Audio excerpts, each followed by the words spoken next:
Welcome to The Explainer. Today we're diving into a fascinating story about how one of Indonesia's oldest companies managed to completely transform itself over the last 10 years. Let's get right into it. So here's the big question. How does a company that's been around for over half a century in one country just start over? We're talking about PT Merck Tbk in Indonesia, and its journey is a really incredible case study in foresight, resilience, and making a huge pivot when everything around you was changing.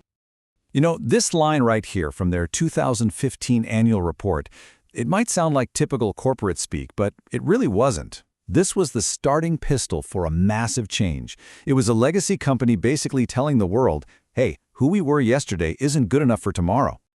So what really kicked this whole thing off? To get why their new identity is so important, we have to go back to 2015 and look at the problem they were trying to fix. The biggest challenge really was perception. I mean, by 2015, everybody knew Merck, but they knew it as this traditional, kind of old-school German chemical and pharma company. And in a world that's moving faster and faster, that old label was starting to hold them back. So, what did they do? They went for a complete overhaul, a dramatic global rebranding. They shifted from being just a German chemical and pharmaceutical company to becoming a vibrant science and technology company. You see the difference? The focus wasn't just on their old products anymore. And that bold new logo, that was their signal to everyone that a revolution was happening on the inside. And look, this was way more than just a new logo. It was a public promise, a whole new purpose. Their mission wasn't just about making products anymore. It was about creating value for everyone, customers, employees, and, this is key, the environment. Sustainability was now officially a core part of who they were. Okay, so it's one thing to announce you've changed. It's a completely different thing to have that new identity stress-tested by a massive global crisis just a few years later. And yeah, you know what I'm talking about, the COVID-19 pandemic. I mean, it just threw a wrench into global supply chains, it totally upended healthcare systems. For a company that's all about healthcare, this was basically the ultimate test of that new agility they'd been talking about. But here's the thing. Instead of shrinking or just trying to survive, they called their strategy a progressive rebound. They actually doubled down on their main business, hit the accelerator on their digital plans, and just focused on being super nimble and adaptive. And the results? Well, they pretty much speak for themselves. In 2021, their main biopharma division performed 18% above its target during a pandemic. But get this, their fertility business grew by 93% year-on-year. They nearly doubled their performance in the middle of a global lockdown. It's just wild. So, how on earth did they pull that off? This quote from their 2021 report gives us the secret sauce. It really came down to leadership. They managed to push for really aggressive growth while at the same time making employee health and sustainability a top priority. That is a really tough balancing act, but they nailed it.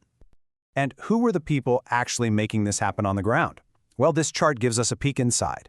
You can see that almost 80% of their employees were between the ages of 30 and 50. That's a solid core of experienced pros who obviously knew how to adapt and get things done, even under incredible pressure.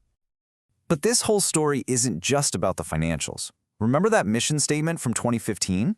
While all this amazing growth was happening, the company was also getting much more serious about its social responsibilities. And they really put their money where their mouth was.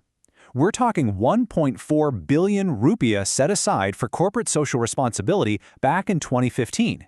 That's not just talk, that's a real investment signaling they were serious. And they didn't just throw money at random things. They built a whole new platform called MERK Bagi Indonesia, which means Merck for Indonesia. And it was structured around three really simple, powerful ideas: health, environment, and community. And you know, this wasn't just a one-and-done program. It really evolved over the years. It started as a set of initiatives, but grew into something that was truly baked into the company's DNA, a core part of how they operate. You can see the whole story unfold right here on this timeline. It all kicks off in 2015 with that big budget. Then, by 2021, they're getting official recognition from the government for their environmental work. And that brings us to 2024, when they made this massive investment in renewable energy by putting solar panels on their factory. It's a clear, steady progression. All right, so that brings us to today and to the future. Because if there's one thing we've learned, it's that the business landscape never, ever stands still, and new challenges always demand a fresh strategy. By 2024, a whole new set of headwinds started blowing. A huge manufacturing contract was ending, getting new drugs approved was taking longer and getting more complicated, and on top of that, competition from generic drugs was getting much tougher. That's a lot to deal with all at once. So what did they do? Exactly what they did before. They made a plan. A very clear 5-pillar strategy for 2025 that's designed to tackle each one of these problems head-on. They're focusing on growth, new launches, patient access, innovation, and employee engagement. And this isn't just a strategy on paper. They're actually changing the internal structure of the company to make it happen. They're splitting their main healthcare business into 3 new, specialized units. It's all about being built for speed, focus, and agility. They're not just changing what they do, but how they're built to do it. So what's the big takeaway from Merck Indonesia's journey? I think it's this. Transformation isn't a single thing you do. It's not a project with a start and an end date. It's a continuous process, a muscle you have to keep building to meet whatever challenges come next. And for any company out there facing an uncertain future, that might be the most valuable lesson of all.